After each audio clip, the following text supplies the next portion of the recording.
There it is. It did. We're live. Damn. Why? Why? Whoa. Nobody wants this. Nobody wants this. Spider-Ham does. Spider Ham. Okay.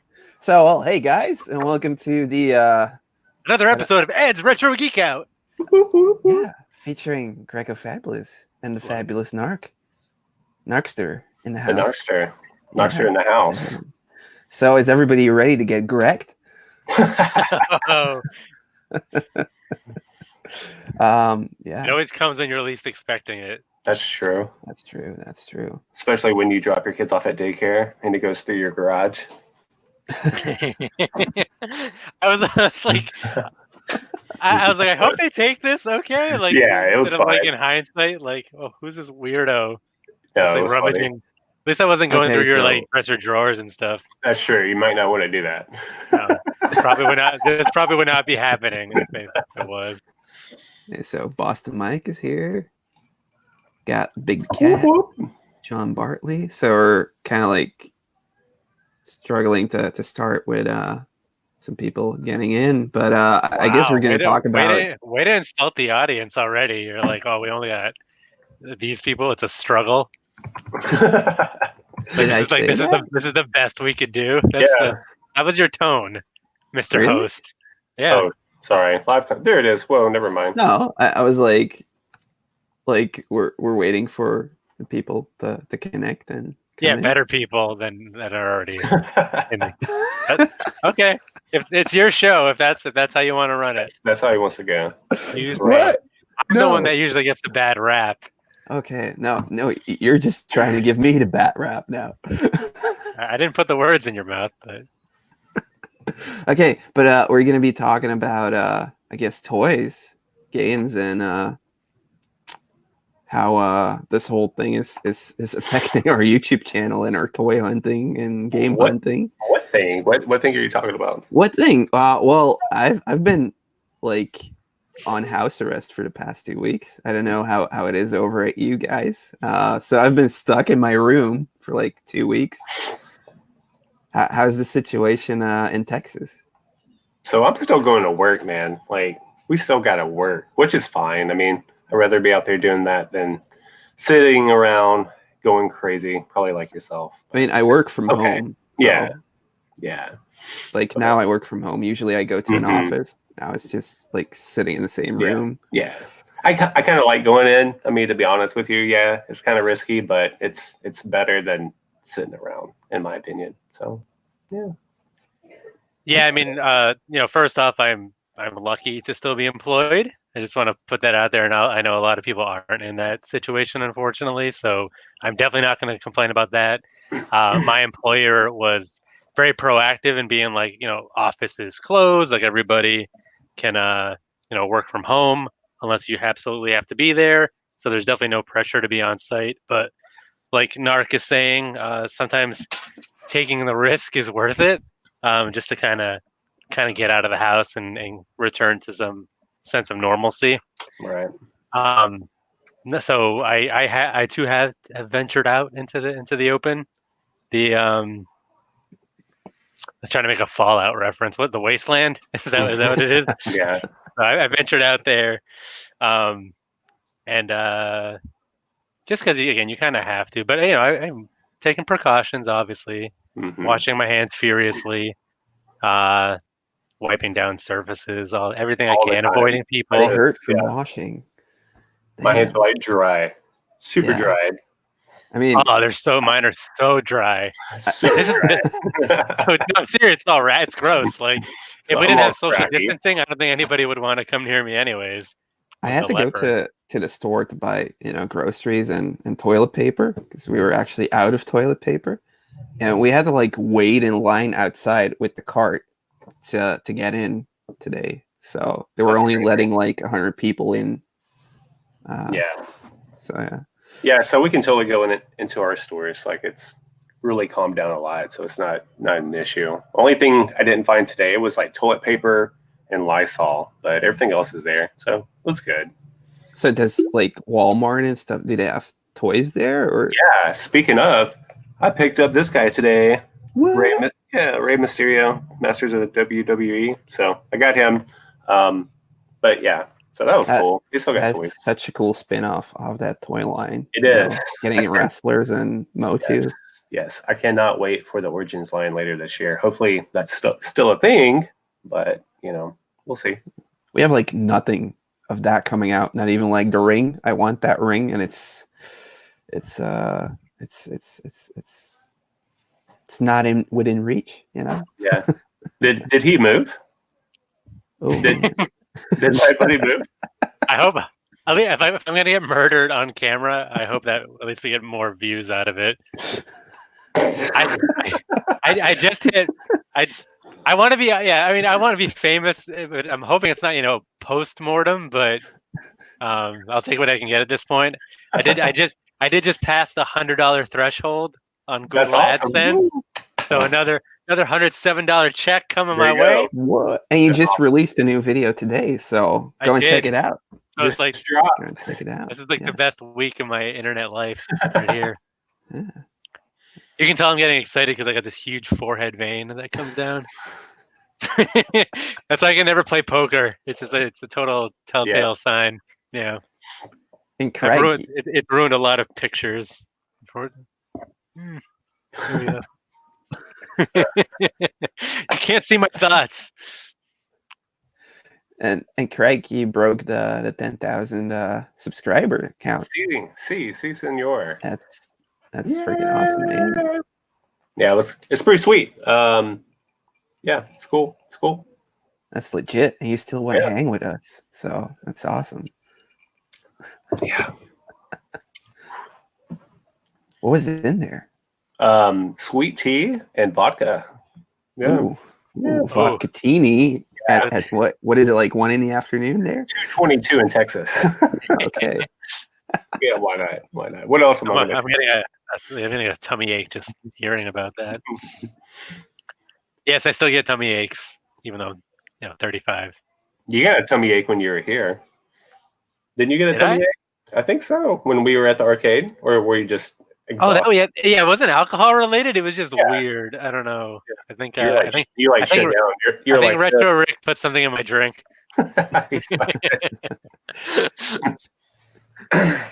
Oh, what's up, guys? Says Sprooch Game Hunting. Hey, what up? Yeah.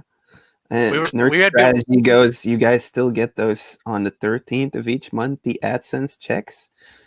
I don't know. I got mine 2 days ago. I think it depends when like once you pass the threshold, and maybe it takes like a week or two after that. Yeah. I don't think it's like a set time. It ain't like the 1st and the 15th.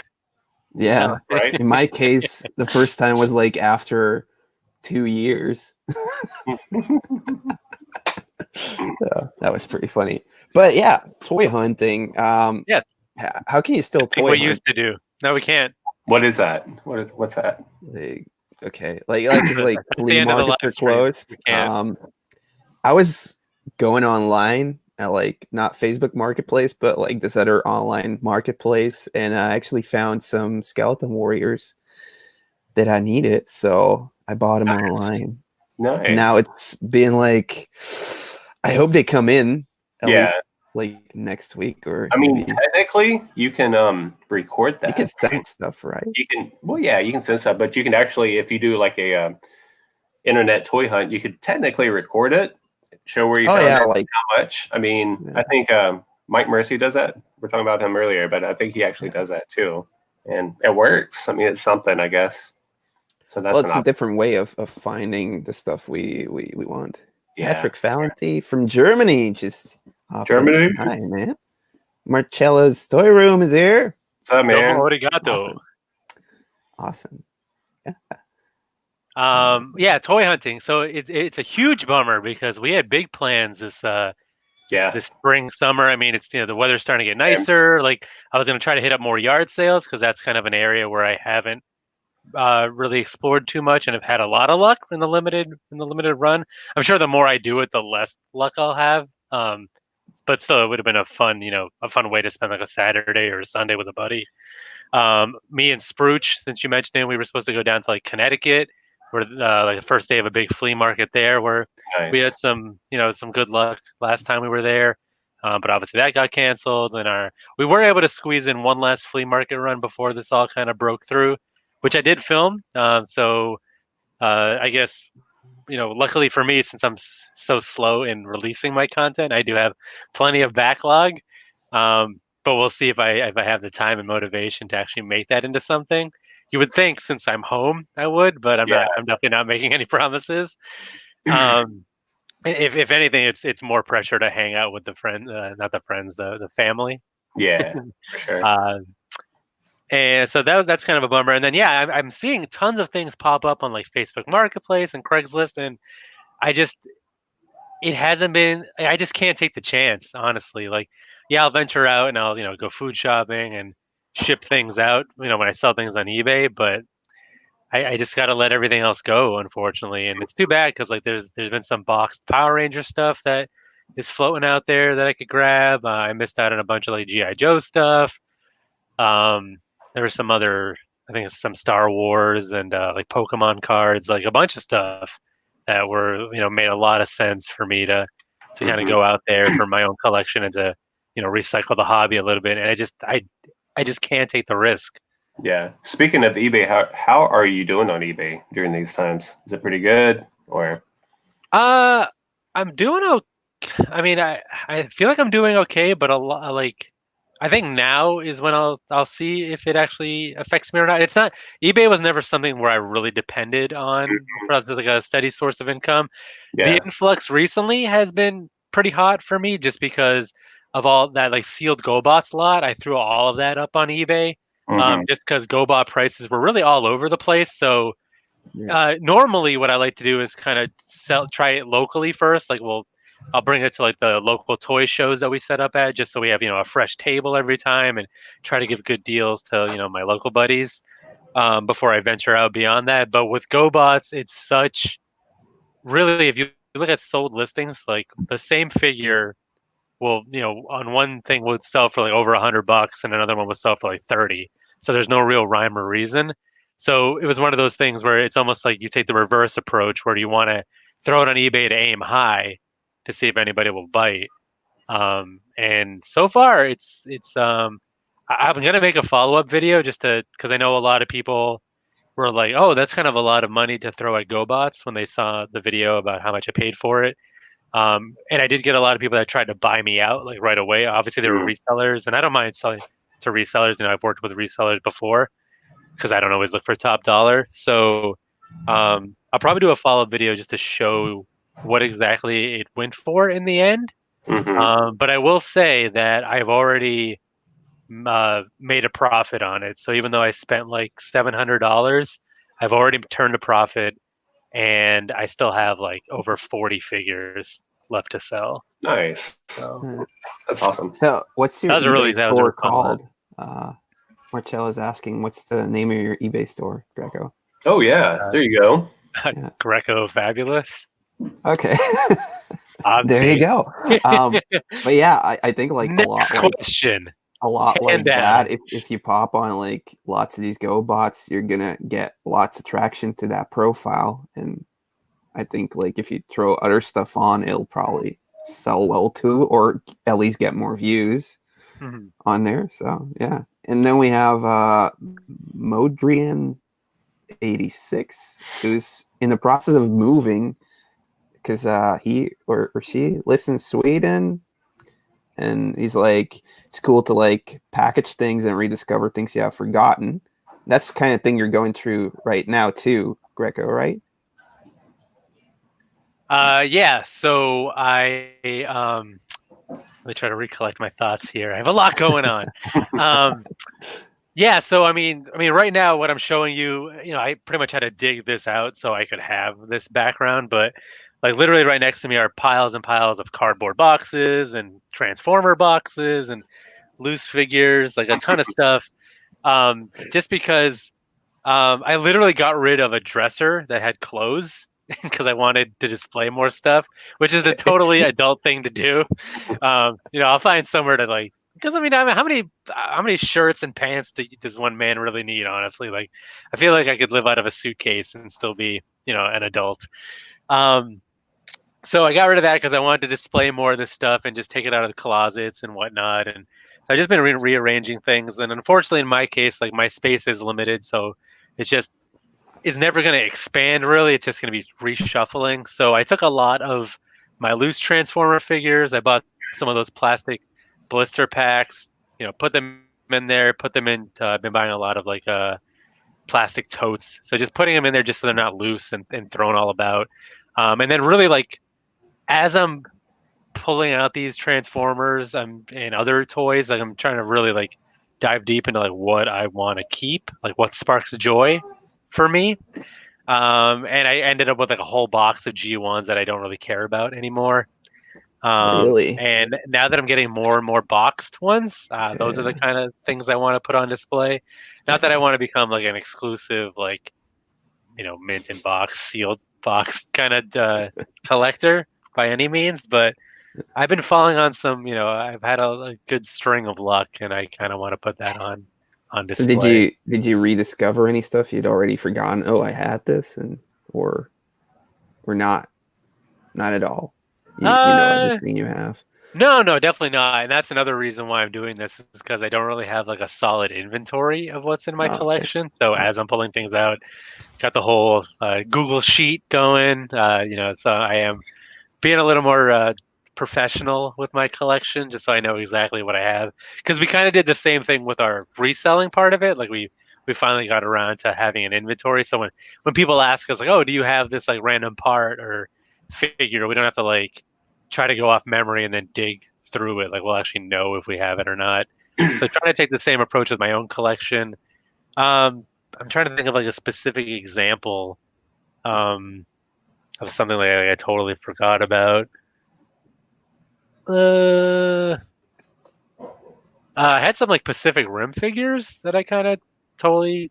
Okay. What is that? Do you guys see that? Something keeps popping into my screen. Is that the buddy doll? What is that? I think it's a kid's sister. Oh, yeah. Okay. You gotta have both. You can't just do one.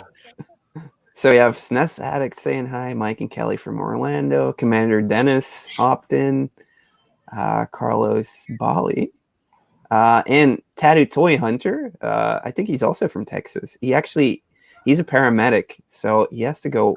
He's shipping out to New York to go and help over there. So Good luck, man. Good luck. Good luck, and stay safe out there, buddy.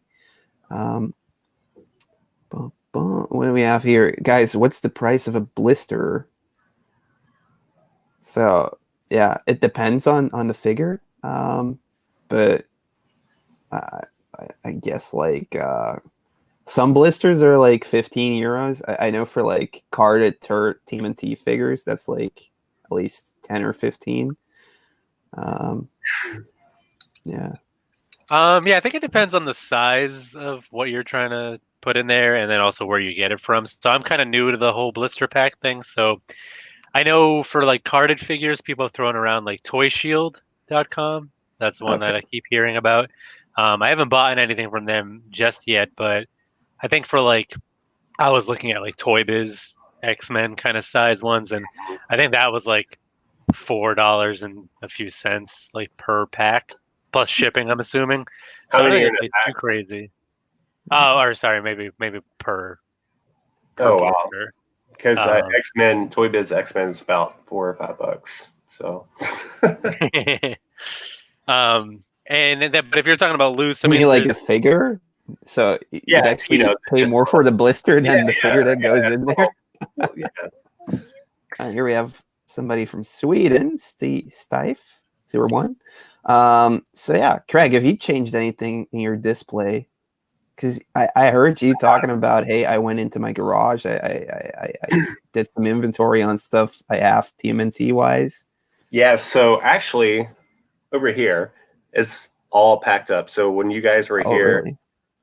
that with all the shelving and stuff, the white shelving, like all this stuff right over here, right there, all that is being packed up. So you mean like the humanoids and stuff? Yeah, all that. Oh no, he's still there. He's still there. right there. But yeah, I'm starting to pack up some stuff. I think we may move in June. It just depends on all this craziness because we actually started packing like 3 weeks ago, and then all this stuff started, and we're like, well, crap, what do we do? Do we just hold on and a little bit longer or what? So we're kind of in the middle of things. So kind of stressful that way too, because we're like, we don't know what's going to happen, and we just how does that work? Like, is everything signed, sealed, delivered? Like, you already own, like it's yours, the other property, or? Oh no, we haven't. We haven't. Okay. So you're like preemptively packing and okay. The wife is a little OCD, so she likes to get ahead of the game and be ready. So we started packing way freaking early. Now all this. Hey, don't you badmouth her? Okay, she brought us chicken and dumplings. She did. She did. Yeah. She is a saint. So not to scare you guys, but please invite me back. Right. But over here, you actually can go outside and use the car unless it's a needed transportation. So you can't even go and look at a house anymore over here now. Wow. That's crazy. The same thing is like I picked up a Lego lot yesterday. Mm-hmm. I had to go do it by foot because if I were to be driving around and the cops would, ask me, hey, what are you doing? Are you going to a store or do you need to get some medical things or something? No, I'm actually picking up Lego, Legos. Yeah, It could cost me like 250 euros. That's crazy. Yeah. How far was the walk? Oh, it's like 8 minutes. It was okay. That's not bad. But, so you're just like carrying boxes of Legos back to the house? Yeah. I did do that. But but I mean, like it has to be in your area because you can't like walk to get it. Because that's what you were talking about, Greco, like Facebook Marketplace. If you have to drive half an hour, you're not going to walk that, right? No, absolutely not. Yeah. We're not. I mean, there's always rumors that it's going to get a little more strict, but at least here in Massachusetts, we're still not like on lockdown like that. It's they're calling it like shelter in place, so it's pretty much like it's just strongly. Well, I mean, now they have it so that like non-essential businesses can't be open, but I feel like it's pretty broad definition on what is deemed essential. Although I tried to order Chinese takeout last night and they were closed. What? So I don't think that's appropriate. That's a little bit of an overreaction. Yeah, you could have had food for 3 weeks. Yeah, those places are thriving right now here. I immediately went to Yelp and left them a negative review. Like it's an American. That's what that is. They're not like keeping people in their houses. They're just like strongly encouraging it. But obviously, I hear other states around us. Like obviously, New York is like the epicenter of the United States, and they're not that far from us. So if it starts to kind of spread, I'm sure they'll kind of lock it down a little harder. I think so there was some state like Maine, or I think they're just like telling like people like stop coming up here for your vacation homes. Like stay where you are. We don't want none of your mess. So I'm trying to be personally responsible. I'm really limiting it to just like when we need food and water and when I make an eBay sale. So, Greg, you're still gonna stay in Texas, right? If you move, or oh yeah. I mean, I'm probably going to move maybe like 10 minutes away from where I'm at right now. So probably even super close. So we need to hit up that garage sale again. we will, man. Definitely do some attic invading. It's really too bad because oh man, I had been looking so forward to like this season. Mm-hmm. Just got the GoPro, the good mics and everything to just go over here and do garage sales and like later on drop by a flea market just to get more B-roll footage, Yeah. But yeah, it's like I was gonna say, it's too bad because again, not to be like an opportunist or like a total shark, but obviously some people need to find alternate sources of income during this time. So I feel like the product and the opportunity is gonna balloon up as far as like getting collections and whatnot. But is it something you really want to risk by going out there to grab it? Yeah, for sure. Somebody mentioned Michigan. Yeah. Yeah, Marcelo. I'm supposed to go to Motor City Comic Con in May. It's kind of like my annual pilgrimage there. What is this? Apparently, my daughter's advertising. Do you know I have a YouTube account? Thumbs up or thumbs down. She's already subscribed to. Well, it's your real name. You have to come up with a username. I can't. No. Don't give your real name to these weirdos on the internet. You don't know. You don't know the protocol yet. Yeah, these are all dumb Transformers people. You don't want them anyways. Yeah, and, like the same thing. It's like Tattoo Toy Hunter says, like the early summer garage sale season. It was like starting this week, and it's not happening. Yep. And like every Toy Con has been canceled over here. Every retro gaming convention too. Yep. Like I also play shows. So I play guitar in bands, and everything's canceled, like postponed to 2021. So there's no income for me to buy toys with either. I heard a rumor that your band lip syncs. Is that true? Oh yeah, every band does that. Yeah. You just got correct. Oh. Yeah, but to finish my thoughts, so Motor City Comic Con not technically canceled, but it's in May, and I feel like the way the U.S. is trending, it's probably going to get canceled. And even if it doesn't, I'm probably not getting on that tin can flying. Yeah. Tin can. Did you have anything coming up, Craig? I had last weekend. I was supposed to be in Atlanta, and then I was supposed to be in Ohio the next day after that. So both of those got canceled. The Dallas Comic Con got moved to June, so that got canceled. I was going to go to King County in Chicago. That got canceled. That was in April. And then next, hopefully PowerCon doesn't get canceled in August, so we'll see. So fingers crossed. So like literally half of the things I had planned for the year, done. Like just canceled, but that's everybody, so it's fine. Yeah, I mean, it stopped for everybody. It's so weird. It's so weird to have that, man. It's a weird situation, and like making YouTube content is even harder now. Super hard. It's I mean, you said, you could potentially do the online buying thing, hunting thing, but how are you going to get it here if they're not shipping, or if it's like Facebook Marketplace you meet, like there's no certainty that the post office is still going to be working in a couple weeks here. So they're talking about that too. I mean, everything changes from day to day, so it's really it's a new day. Stressy. But you still have stuff coming out. You still have a backlog of videos, or how are you gonna? Who, me? Yeah. No. I am current. I'm actually going to shoot my 10K video tonight, so I have that, and I have a couple of ideas, but I have no backlog. Like my channel is toy hunts, and I can't do that right now. And if I put out like a unboxing video, like nobody wants to see that garbage. They want to see toy hunting. So those videos don't do well on my channel.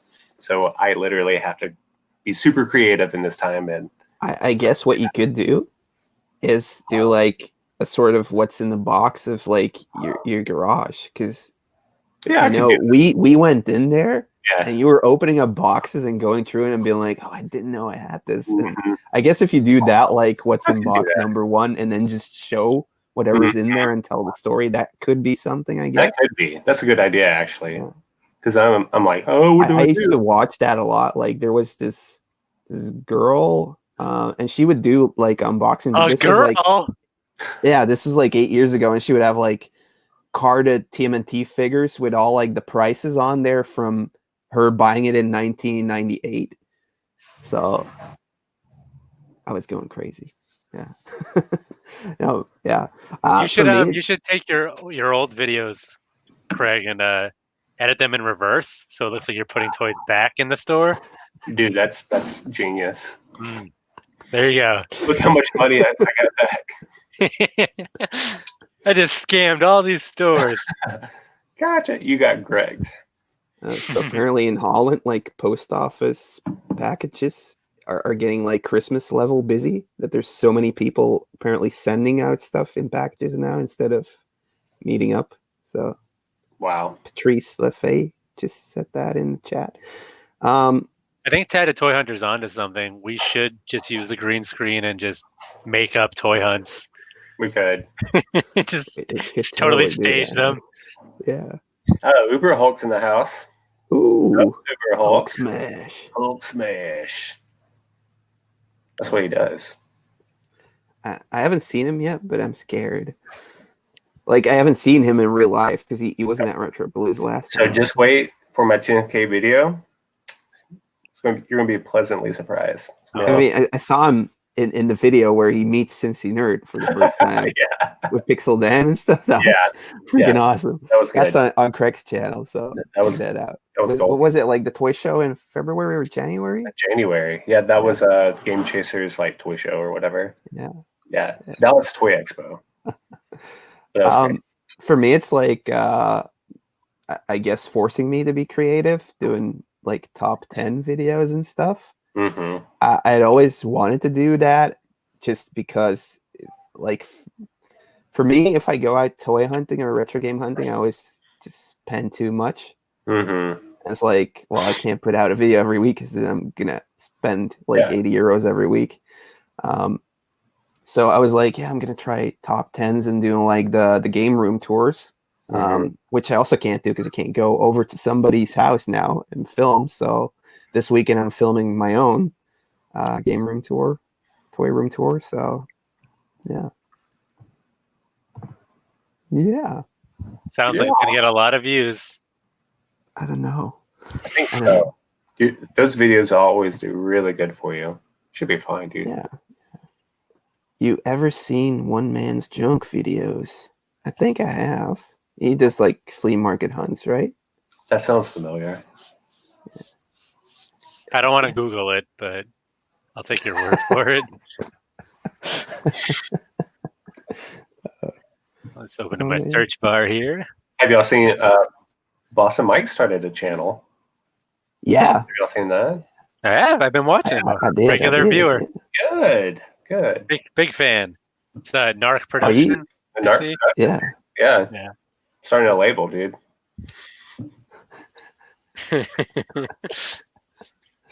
Oh man, are you gonna have more people on there?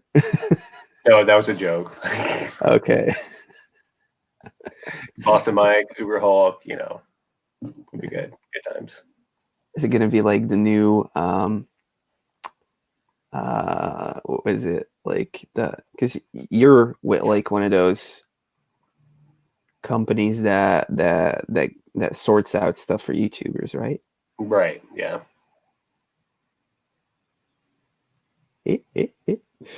Okay. Yeah. Google it. No. But I forget if I mentioned this? I mean, since you're talking about what you were doing, like I don't remember I mentioned this in the pre-live or not, but I have plenty of backlogged footage, so I will. There's the potential for new live hunting videos is out there for me. It's just whether it comes to fruition or not. Yeah. Do you have like a lot of you have a lot of time now, or is it busy for you, Greco? Time is relative. I don't know. I don't know what day it is, but I guess so. Yes and no. Again, like yes, because we don't really make plans. You know what I mean? We're not going to birthday parties. We're not do anything fun with the kids. I mean, we're lucky. We have a backyard. We got a trampoline. Life is good. I'm having a lot of bouncing time over here. How much time does it take you to edit like a video? It really depends, like how fluid I guess the creative process is, and like how a lot of it really has to do with like my mood and temperament. Honestly, it's like, am I feeling like funny today? Are these like clever creative ideas? Although I don't know, I feel like my videos are less creative and less me and more just like, oh, let me just throw in like a YouTube clip here and there. Like that's where that sense of like humor comes from nowadays. It's not like me doing skits anymore. But it just ultimately boils down to the ability to like kind of craft a story and just like how if I'm feeling it or not, and having that kind of line up with again the actual time to edit and film. So that's why it can be kind of a struggle, honestly, sometimes. But like just the edit, how long does that take you usually? Oh, I don't know. Whatever. How This about is you, great. Craig? This is a great interview, huh? Yeah. How about I you, Craig? don't know. Because you do it on your phone, right? Yeah, I do everything on my phone. Yeah. That's crazy. Super fast for me. Like, I mean, I've been doing it for 5 years now. So if I get all the footage all together, and I have a pretty good idea of what I want to do, maybe an hour all in. Like maybe. Really? Maybe. That's really fast. Like I feel like if and I wanted to kind of develop more of a structure to my videos so that not to make again, I don't want to be cookie cutter. Although it is. I mean, if people are fans of your channel, on one hand, it is nice that they get more of what they like and they can expect the same kind of format. Mm-hmm. So from a storytelling perspective, I would like I did like that the auction video that I did where, I have a mix of like I kind of take you through the process like you're actually there. Like I like that. I like oh I'm here. This is what I see.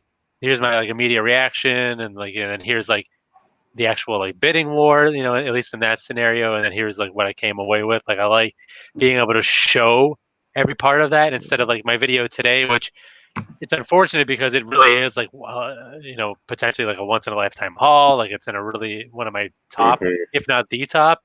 And Yeah, but you have like all the in-car footage, like kind of detailing like how yes, it was I've feel been doing before. more. So it's more of like a format base that you can come back to as a viewer.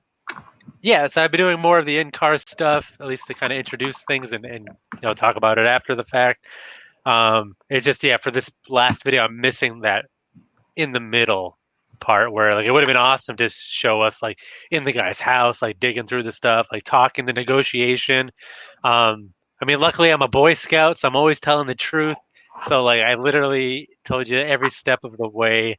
I didn't make anything up. I didn't say like, I bought it for like pennies on the dollar when I really didn't. Like that's the thing. Like whether I make a good deal or not, I'm going to tell the truth because I do like people's reaction and I have been super fortunate to get like really screaming deals. And I don't do it to brag. I just do it to show people that it's like, it's possible. One day you can be like me. Okay. So like for me, it's like 3 to 5 hours of editing for each video, at least 3. Mm-hmm. So I guess Modrian asked like how much time a week do you put into your YouTube channels? For me, probably 16 to 20 hours, something like that, to put out 2 videos. So I think it depends for me, like if it's a show that we go to or what kind of hunt. So if you go to a show that takes all day, I mean, you got that full day in and then editing and all of that. So I don't know. I think on average, probably a week for me, maybe like 5 to 7 hours, like all in, because I do about three videos a week. that's crazy. 3 Yeah. videos. I mean, they're also asking what phone do you use? Oh, I have a iPhone XR. Yeah, XR, something like Okay. that. Yeah. There you go, BC. Now you know. And Julian Belgium says, "Yo, Ed, howdy." Look at you I'm still figuring out how this stuff look at works. you. So, yeah. This is profesh, man. This is legit. Hey, I can press on stuff and it shows. I'm So so honored Carlos to says be you on should this film the guy's groundbreaking face show. when you outbid him, Greco. Oh, that would have been awesome. Except I was by myself and I just like kept my head down as I was bidding. I didn't want any like conversation. I didn't want to. You had it flipped up. Yeah, I was like, I didn't want to make it obvious that I was filming because this is the first time I was ever in that particular auction house, and I didn't want to get kicked out. Yeah, People react differently to when they see the camera. they do. As Craig knows, almost being murdered in the middle of nowhere. That was last weekend. That's a true story. Like a guy Could have been your last weekend. Could have been my last weekend, and totally not worth it. So there was some crap there. this old redneck. He was like, "Hey man, I'm loaded. I got a gun." I was like, "Oh that's crazy, crazy." But yeah, no, I mean that's definitely the kind of content I want to capture whenever the opportunity arises, because I know as a viewer that's what I like to see. I like to see like I said, take us along, as much as you can for the ride, and because I know a lot of people aren't as fortunate as us to have like all these options in their area, when there's not a pandemic going around, so they kind of live vicariously through it, which is and the same thing for me. Like when I see other people's like awesome collections, I kind of live vicariously through them. Right. Nobody wants to be me.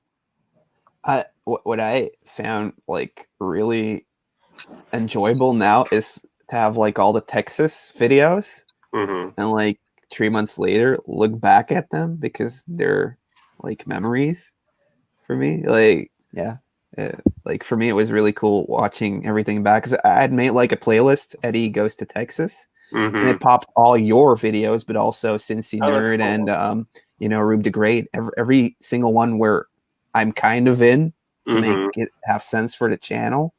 That's awesome. So put them all together, and what's cool is you see like different perspectives because you see Craig's video, you see Greco's video, so they're all kind of like a different angle of the same story, which is actually pretty cool. It is cool. So it blows. Because I mean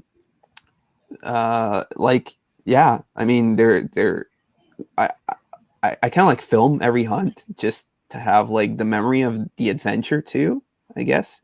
So Modrian asked you all film with your camera or phone. For me it depends on situation. Now I have like a Canon EOS 250D I use for most stuff with a Rode mic. But if I'm hunting like at a garage sale, I just swing out the phone or use a GoPro. Like the Attic Invaders live footage, it's all shot with our iPhones or whatever phones we use. So yeah, that clears that up, I guess. I actually bought a very expensive camera last year. I was like, okay, cool. I'm gonna switch over, and I tried it like once or twice. I was like, no, can't do it. I mean, I'm just so used to this. Is super easy. So. And for the cons, you use like a gimbal, right? I do. I have a gimbal. It's awesome. Yeah, helps out a lot. Yeah, I mean, throughout the history of my channel, like you can see like the quality and it's kind of like wavered. Like I used to go all out, and this is before I did a lot of like the live stuff, but like my toy room footage used to be like super high quality because I used to use like DSLR cameras and blah blah blah for that stuff, and a bunch of like super sharp lenses. But then when you're out and about, you don't really want to be like carrying like a whole like production company on your back, and especially if you want to be a little more discreet. So the GoPro for me, like the having the chest mount works pretty well because I like that because I get to be hands free. I get to like be in the moment. I don't have to worry about holding anything up, and it kind of captures that first person point of view. And you kind of forget about it after a while, which is kind of nice. And then the phone has come a really long way as far as like it's just so easy, and the quality is good enough that it just makes it kind of the right choice in a lot of situations. So we got another question. So guys, if you're watching and you want to ask a question, just leave it down in the comments there. I'll pop it on screen. So how do people react when you film them? What are your experiences with that? I mean, you're trying to be sneaky. Yeah, right.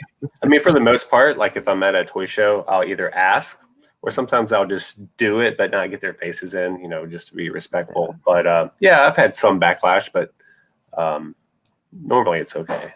Nothing too crazy except for last weekend. For me, so like at conventions and shows, I think it's especially if I'm just wearing the GoPro, I'm being very unobtrusive. Like I think people kind of expect it nowadays, so they don't even ask. Every once in a while they'll ask, "Oh, what are you filming for?" And you kind of, I used to hide it, like when I went to go to flea markets and stuff. Like when I first started, I was very aware of it and kind of nervous. So I used to like make up stories, like because I used to have it like attached to like my backpack, and I'm like, I do like travel vlogs or like if I make like hiking videos, like. But now if people ask, I'll actually tell them because they, when you tell the truth and most people like react positively to it. Like they're vendors, like they want to get the word out there, like especially if I'm buying stuff from them. Free advertising, they're like all about it. They almost feel like they're being part of a show.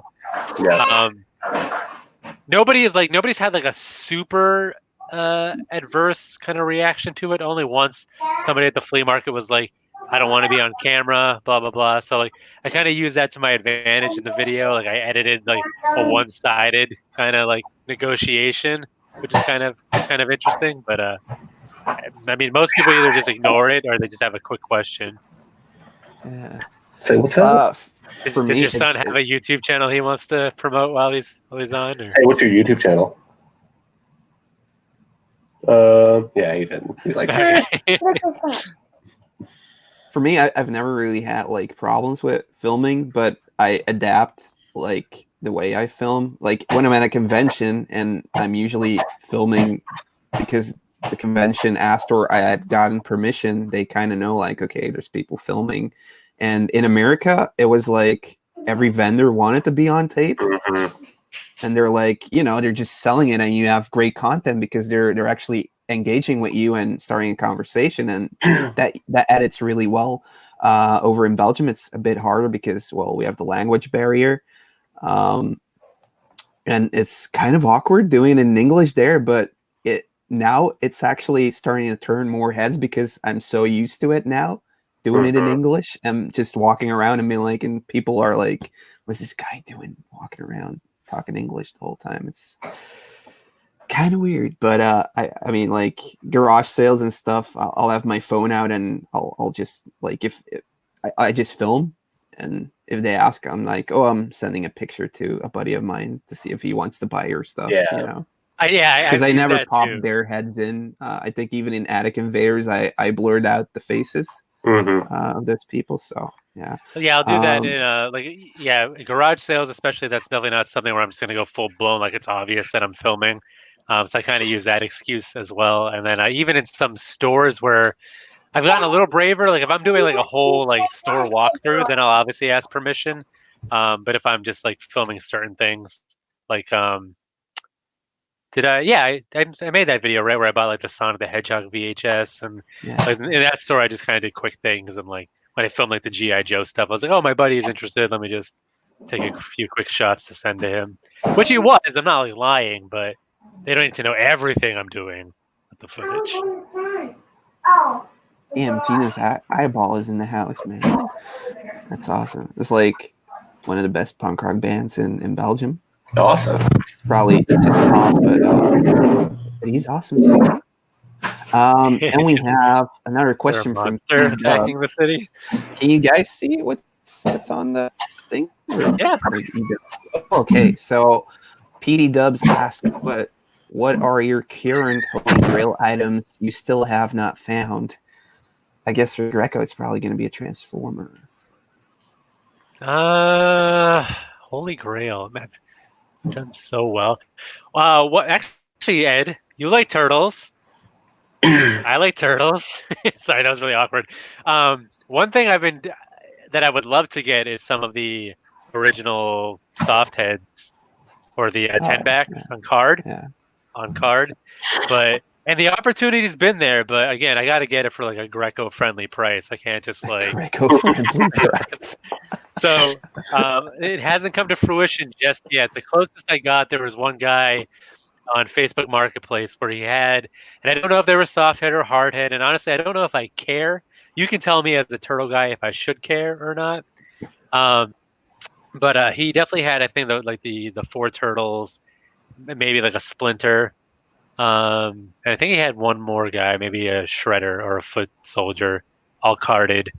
And he was asking like $300, which isn't insane if you think there's 6 of them.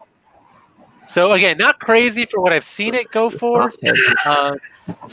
But I, again, me being me, I offered him like half. But I do it in a nice way. I'm not like a jerk. I'm like, hey, if I always say, like, if you're having trouble getting your asking price, this is what I would like to, be interested in it for. So if it works out, just follow up with me. I'm not like, hey, jerk, you're never gonna get what you want. You don't know anything about toys. Like I don't take that approach. So unfortunately, like it kind of the whole experience of it was soured, and that kind of goes back to like people reacting differently to, as I mentioned in my newest video, like you never know how people are gonna react to your offers. So it's always kind of scary when they're like, oh, why don't you make the first move? Because like in this case, the guy didn't respond to me at all, and then I wrote back to him and I was like, "Hey, I saw that it's sold to somebody else. Like, I'm just curious, so that I can stay up to date with the market. Like, what did you end up getting for it, if you don't mind sharing?" And he made like a snide comment about like, "Oh, I got $300 for just somebody that wanted it for their collection, not to resell." And I was like, oh, okay, buddy. I was like, first off, normally you would be right, but in this case, I actually wanted it. So you assume that you know what that makes you or us. Okay. How about you, Craig? I really want to get the Sectar's Hive, that huge playset. Like I had it as a kid, but it is like super freaking rare. But I do want the box with it. I think that goes, I don't know, around maybe at 1,000, 1,100, something like that. Really? But, yeah, I know a guy who has one in his attic. Oh, yeah? And he said if you guys come over to Belgium, we can go over there. Nice. That would be epic. So don't know how you're going to get it on the plane, though, because it's huge, man. Huge. It's huge. It's massive. But yeah, that's a grill. And then Eternia would be sweet too. Oh, and me too. I want Eternia. Scratch, Hotspot. That's a good. You gotta aim lower though. Those are like everybody's grails. Yeah, but yeah, for me, it's kind of the same thing. Like turtle wise, I've been buying lots of vehicles, but actually don't have a lot of just characters like the rarer ones. Obviously, you have Hotspot and Scratch. I don't have them. I do want them loose, but I'm thinking just like guys like Anthrax, Monty Moose, the giraffe, the basketball playing giraffe. I don't have those, and I never come across them. Yep, those are hard to find. Those are grails for me now because I want to expand that universe and have them in toy form. Because those are the like towards the end of the line, right? Like 94. Yeah, of like the bricks. Yeah, the brick background. Later than and also like my grail now is actually that Turtle Saint. Have you heard about the Turtle Saint? I don't think so. Look it up. Super Mutants. So TMNT Super Mutants Turtle Saint. Let me look it up. It's like a Japanese anime. It wasn't like my top 5 worst TMNT figures. Yeah. And it was like the worst, but ever since finding out what actually expanded that line, I see that. It's so insane. It's so cool. I want that now. That's cool. Then do I have more questions? What's the greatest deal or find you've ever had? For me, it was finding 8 boxes of a stock from a video store, which were about 400 video games, which we bought for 80 euros in total. So nice. That was a good one for me. It's honestly. Oh, sorry. Sorry, host. You direct the conversation. Gotcha. I'm on it. Who's up? Me? Yeah. Oh, okay. The greatest deal. Yeah. So I have it actually on video on my channel, but about 3-4 years ago, I went down outside of Houston, and this guy had a barn full of G.I. Joe, complete in box, Star Wars, mask. I got all I don't know, probably 30 G.I. Joe vehicles box and play sets, probably like 15 Star Wars play sets and vehicles, and maybe like 10 masks with probably over 100 figures for like $850. It was insane. Yeah. Insanity. I never see Star Wars toys ever, like vintage. Yeah, all vintage. So $850, but for a car full of them. Yeah, And Yeah, was this when you already had the Retro Madness store, or? Madness, but I bought it for myself. But it would have been great stock, right? It would have been, but I was like, nah. If it did a safe. So Yeah. wait, did they bring it into the store and you're just like, I got this? No, it was a brother and my brother-in-law's friend. He had it, and he knew that I was into this stuff. He was like, "Hey, I'm going to sell this stuff." And then after we made the deal and stuff, he was like, "Hey, I was just going to throw it away." I was like, "Holy crap!" So yeah, it was insane. And I got some Nintendo stuff. I got a box Nintendo. I got a box Game Boy that I'm looking at, and a bunch of games too. So Corona's at the door. Corona's at the door. Throw it away. I love your sound effects, Greg. Like you got like a soundboard there. He's like, he's like the joke man. Right. Mr. Worldwide. So yeah, Greco, what's your you've had nothing but great deals and finds the last year. God, when you find so many like I do, it's hard to pick a favorite. The Motu one, damn. Everybody in Belgium was like, that was insane. And I feel like certain people hate me because it's like, yeah, they do actually. Because it's like, why out of anybody did the person who like really doesn't collect Motu find this? And for those of you that aren't familiar, I definitely made a video about it. But basically, I went to a flea market that's not really known for toys. It just pops up every once in a while, and I found a sealed Castle Grayskull, a sealed Battle Mosquito. Bones. Yep, sealed Battle Bones. Packaging was a little rough on Battle Bones. No, Battle Bones was good. Sorry. Let me finish. Battle Bones was good. The other thing was rough. I forget what it was. It's some other vehicle. Mosquito though, mint on sealed card.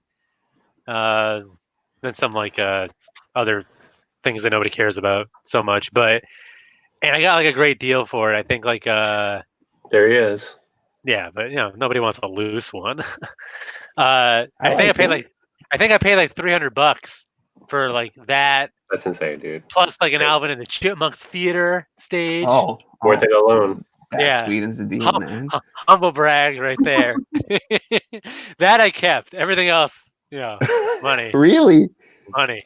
Okay. That brings us to the next question. What's the main line of toys you collect, and what is your favorite toy line from your childhood? And is it connected to your childhood? Yes or no? Yes, and yes. Yes, and yes. Yeah. So what is it, Craig? So my Trinity is Motu, TMNT, probably Ghostbusters. So that's all, and Star Wars too. But I collected and played with all that as a child, and I still do. So this year I just started picking up Ghostbusters. I put a pretty good dent in it, but there's no freaking toy shows for me to go to right now to get more, so that kind of sucks. Oh man. Wait, way to bring the mood down. Right? We were just I was feeling optimistic. Yeah. I was starting to enjoy life again. For me, it's definitely anything I collect is from my childhood, or I wanted in my childhood. I haven't really run across anything that I didn't know about. Maybe the stuff that's on like the rarities, the one shelf. So that has like one figure of a toy line I think is cool, but I don't really collect for. So I just want like one toy, and everything else I just pop in my doubles and try to get rid of. But yeah, for me, main lines I collect for is TMNT, obviously, and Nintendo, Sega games, Master of the Universe, definitely a big one I'm collecting for, and Thundercats, Ghostbusters also, because whenever you're starting to collect TMNT and Motu, you end up finding those as well. Other toy lines I'm really into is Skeleton Warriors and Toxic Crusaders. Oh, yeah. So yeah, I do want to beef up on my Toxic line too. Such cool figures, and like only 10 figures in total, so definitely doable. Yeah, Playmates did a good job. How about you, Greco? Greco. So everything in my collection, vintage-wise, does have. Oh, I was like, what are you pointing at? It might not be the same for the viewer, so you might just look like idiots. Everything in my collection, vintage-wise, it definitely has some sentimentality to me. Obviously, I'm very Transformers heavy. That's my number one, so I don't have to spend too much on that. But I mean, just looking around the room, I got like TMNT, Ghostbusters, some things that haven't been mentioned yet. We got Teddy Ruxpin up there with his pal Grubby. Yeah. Sailor Moon, big influence on me as a young woman. Pee Wee's Playhouse, Power Rangers. Let me just stand up a little bit. Got RoboCop in there, Space Ghost, Coast to Coast specifically. Just a little pieces here and there. And again, I don't think there's any line that I want to collect completely. I dabbled with the idea with G1 Transformers, and that's just like, in spite of all the success I've been having, it's not really. I got to a point where just like it's not a worthwhile goal for me anymore. Just to like, because there's so many figures, and especially when you get towards the end of the line, like who cares? So I've recently come to the conclusion that all I really want to focus on are the characters that appeared in the G1 American cartoon. Okay, With a few yeah. exceptions. So at least now I have a finish line, and I'm doing pretty well. And then just like random things like Shogun Warriors are cool. I don't need all of them, but I am keeping one like Great Mazinga that I I'm want working on. that Godzilla. This one right Shogun. here. Oh, the Shogun one. Sorry. Yeah. I mean, I like that one too, but yeah, that's yours. This I got at a flea market, which I will make a video out of because I got the whole thing on camera. Oh yeah. Good deal there. Good deal. And then like getting away from vintage, I do buy newer stuff too, like some of the newer Transformers that are G1 inspired. I've really liked some of those. I got a Unicron coming, hopefully, as long as I keep those factories open and pumping them out. Yeah, when is that gonna come out? That next Unicron, year, I don't man. know. And what else do I like? I said Pacific Rim. I mentioned like random things that kind of like catch my. But Pacific interest. Rim is pretty new, right? Or is that like a vintage cartoon? No, that was new, but it was new film, right? Yeah. But it's still like, inspired by Jaegers, yeah, kaiju, like that big giant robots, kind of in that same vein. So I'm not strictly, a vintage collector by any means, but I'm just nothing. Again, I'm just trying to kind of rein it all in. I don't want to get too overextended, and that's why, I feel like if you keep your interests wide, then you won't go kind of broke or crazy. Just spending your money on everything. You can really afford to be patient and find those great deals, especially if you are like a flea market type of hunter. Yeah, for me, like definitely it's flea markets or garage sales, or at least getting out there to experience the adventure of finding it, not just going online and clicking on it. Talking about going online and clicking on it, are you guys getting the pre-order? Power is yours. Are you guys getting the pre-order on the Kenner Classics Ghostbuster figures? Yeah, I'll be scooping those up for sure. I was gonna be a must-have. I kind of forgot about it. They look awesome. I want those. I'm a sucker, but it's a lot. Yeah, I did not pre-order, but it might be the closest I get to like a carded, retro style Ghostbuster. So definitely I think the I might first ones. They're hella expensive, man. Yeah. They're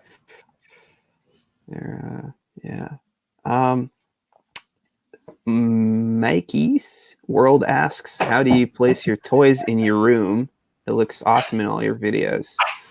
I just pop it on top of each other, or I get like stuff from AliExpress, like little glass stands. Well, no, this is just plastic stands. On your video. To kind of pop them on. I don't know. Do you guys have any other tips to display toys? Shelving, shelves, detops for your higher end figures that you don't want to get dust on. These IKEA shelves are great. They're like $60. I have I have 4 of them, and I have 1 not built. But I keep all my higher end stuff in that, and they're great. I love those. And then, like you said, 2 stands are like a must-have for. I need to order some for my turtles, actually. And they're not that expensive, actually. Like No. the plastic stuff, you can get it, I guess, Amazon, Etsy. Get it for like $8-12, something like that. Yeah, super cheap. Yeah. You got any tips, Greco? Well, me again, it's just I don't really have a rhyme or reason. It's kind of like trial and error. Like I do have a DTOF, and it does look great in there, but it's just trying to maximize the spacing, like the vertical spacing of it. So you might need some like risers and things like that, depending on what you're trying to display. So that it does give like a really nice professional look, and a lot of people love it, obviously, for that. But then for me, again, like I'm kind of like a cheap guy, so I'm not buying like hardcore shelving or anything. So a lot of like the stuff I've bought are just from like Target or like Walmart, just kind of things that looked okay. Like this one behind me, I think I ordered from Walmart. It was like $30. It wasn't anything special. It took like 2 seconds to put together. But again, my biggest challenge is just working with the space I have available to me. Yeah. It's literally one side of my bedroom. I have slanted like ceiling there, so I can't go too high. And there's literally like a punching bag right next to me. So there's a lot of things. There's a lot of things that I got to take into account, and like it's nerve wracking when people start going ham on this guy. So I feel I want to say like if I had an open canvas, like I'd really do wonders with my presentation here. But for now, it's just kind of just working with the space you have and trying to give your collection that moment in the sun. Because I was getting tired of things just like living in a closet or in storage. Yeah, okay. Because I want to show off the fruits of my labor, Yeah, definitely. Except my children, keep them in the attic. So we got some more questions. We got what's the most treasured toy you still have from your childhood? I don't have. Well, no, I take that back.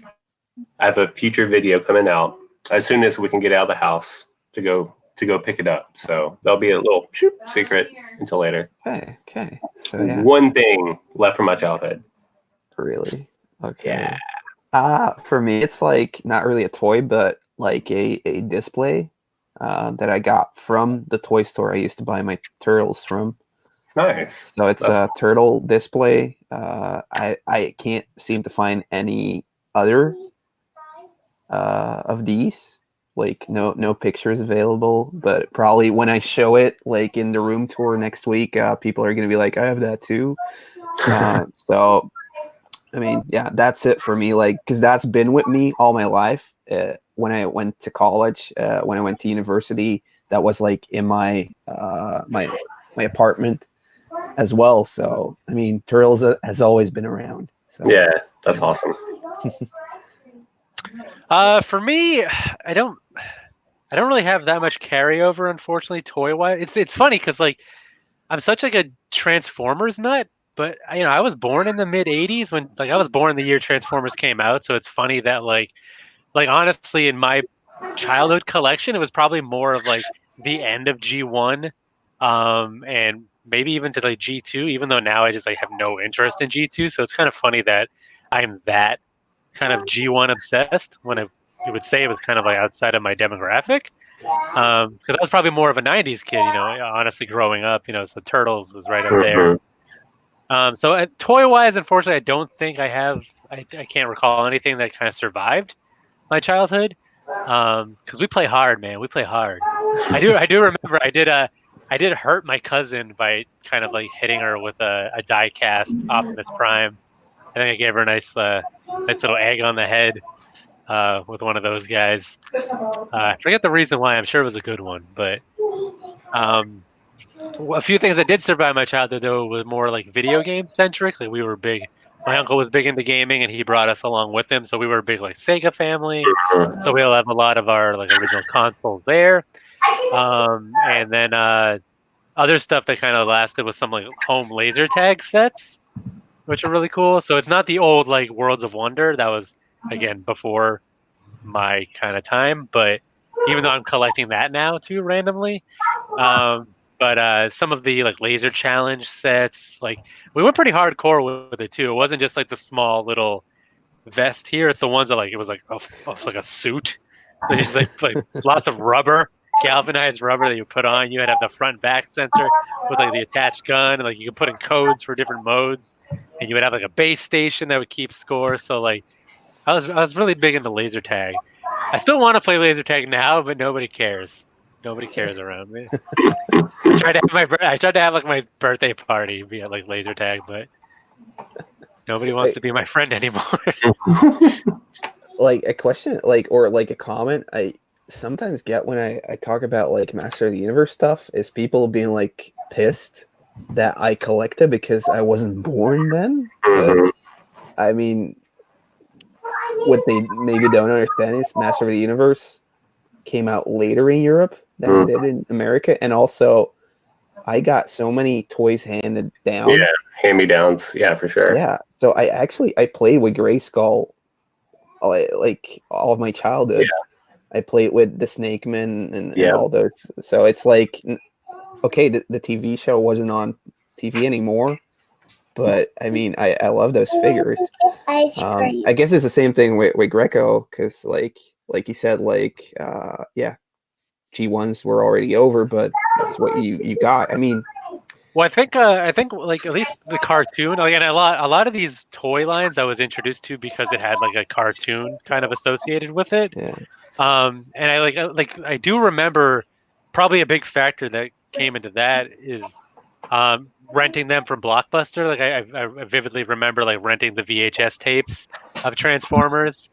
So having those, and like I do remember they used to rerun episodes of the G1 cartoon on like Sci-Fi Channel, which I don't even know if that's still a thing anymore. I know we got reruns from the Transformer cartoon when like Rescue Rangers, Captain Planet, and like Rambo, the animated series was on. That was like Saturday morning for me. So I actually got like later releases of Transformers, but also like a blue Grimlock, so a G2. Oh yeah. So that was the stuff I was getting when I was a kid. Yeah. I don't know where you stand on that topic, Craig. So, with what was the question again? But like people like calling you out for like you weren't even born then when that toy came out. How could you be nostalgic about it? I don't think anybody's ever said anything. That's pretty stupid, but you know. I don't. It's true though. I don't like any hobbyists that like try to exclude people. Everyone has their own reasons for gatekeepers. Yeah, like everyone has their own reasons for collecting. Yeah. Even if it's passing, even if again you want to test this whole YouTube thing out, just do what you're passionate about in the moment. Yeah. And then if it fades away, then so be it. It doesn't mean like you're any less like of a collector. No, collect what you like. Yeah, just stay out of my way. I get like people that are like 17 and 18 coming up to me at toy shows now, being like, "I watch your videos and I collect Thundercats." And it's like, nice. Awesome, That's cool. Talking from old to new, are we looking forward to the new Ghostbusters movie and the toys that will eventually come out for that movie? Movie, yeah, for sure. And then toys, we'll have to see what they look like from the new movie. Too. So it'll have to be a pretty good movie for me to want something out of that. I mean, I'm a sucker for like all the ghosts and monsters and stuff, so that would probably be a thing for sure. But as far as like figures and stuff, we'll have to see. Yeah, toy wise, like not toys, movie wise, I am excited for the movie. I do like the trailer. I know some critics are like, oh, it's just like Stranger Things, Ghostbusters edition, but I am pretty excited about what I'm seeing. So I'm gonna, I think it's, if you want to follow the lineage as far as like who is it Jason Reitman that wrote and directed it? Yeah. So it's kind of staying in the family for whatever that's worth. I mean, if he's not a good writer director, then it doesn't matter that who his dad was. But but it's kind of cool. So I'm curious to see how they kind of pay homage to the originals. So movie wise, I'm excited to see it. But and toy wise, again, well, I think it would have to be something again, kind of super nostalgic or really awesome for me to like want to grab it. just because I'm really trying to draw that line as far when new toys are concerned. So this is gonna be the third movie, right? Yes. Well, Like, is this like in the line? Is this in gonna that be line, the yeah. third? Yeah, because they're not counting the 2016 one, so this will be the third one. Yeah. Because I think Bill Murray signed up to do like a small role, so I'm He kind of did. excited about that. And Yep, like, very excited. I don't think I'm gonna buy new toys unless there's like a really cool character in there. Or one that you yeah, can resell. Right. right. Scalp. Do you know how many Red Hulks I've sold? Just kidding. So Patrice JK. asked, JK. how do we keep our collections dust free? I I don't. don't. Very hard. Get white cases because you don't see dust on that. If you get black cases, it's ruined. Most of my room has like dark brown cupboards, or what do you call it? And it's horrible. Like, yeah, but yeah, like, what do I use? Well, like in my case, I clean case we have what? Who? What? Go ahead. Where? Go ahead. In my case, we have like dogs, so there's hair everywhere. It's a losing battle. So I am starting to dive into the world of acrylics. I did see somebody mention that they make their own. Mm-hmm. So I'm starting to explore that. Not so much from I don't need anything graded. I'm not really diving into toy grading. So I don't need it like sealed off per se. But now that I'm getting more box stuff, I do want it to more preserve the integrity of that box stuff more than anything. And I guess one benefit it would be keeping the dust out. So I'm just kind of dipping my toe into the waters there. There's not that many companies that sell, or at least that I found, that sell like just the cases themselves. That are, I know there's a few out there, and I've tried some of the big names. One guy I won't give a plug yet, just because I'm not completely sold. I am impressed by his customer service though, so it'll be coming. But I'm kind of giving a lower level guy a shot. And we'll see how that goes. But I am like, you can't see it. And this case wasn't made for Pee Wee, but he is in an acrylic case right here. This is actually made it's supposed to be for a G1 jet, but it's actually just a little too tight. So the guy is remaking it. So I'm gonna start messing with acrylics, and hopefully that'll solve some of those issues. I guess when dust is concerned. It's pretty expensive though, so I mean that's just another thing to throw money away on. So, what was the first toy series you started to collect? Nerd Strategy asks. For me, it's TMNT. For you? I remember like, I don't know, like 83, 84, when Return of the Jedi came out. I was like 3. I do remember going every week to the department store to get a new figure from that line. So I guess Star Wars for me. Yeah. Okay. Greco? I mean, my memory I've already kind of dabbled on like childhood growing up a little bit, so that all still applies. So I'm trying to remember now, like when I was basically reinvigorated as an adult collector. So it all started when, this sounds like it's a long story, but it's not. It all started back in the summer of 1984. I think so.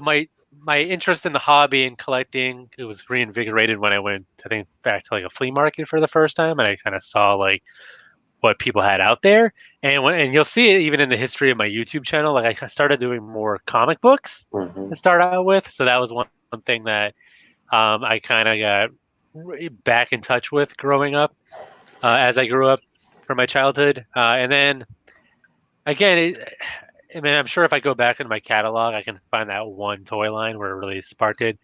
And I don't want to sound like a broken record because like G1 Transformers obviously is a thing, but I think it was just that whole experience, just going back to the flea market and finding things that you forgot about, and they kind of sparked just another connection. They kind of like made flared up some synapses in your brain and jogged some memories and attributed it to some fun memories. I think that's the whole kind of reason about why I do all this, which isn't really the question, but it's just that it's just you know what I mean. I just don't want to keep saying Transformers for everything, but I'm sure that was the actual answer. But if you were forced to keep and collect only one line of toys, which one would it be? Yeah. Ooh, Transformers. Ed, go first. Oh man, TMNT.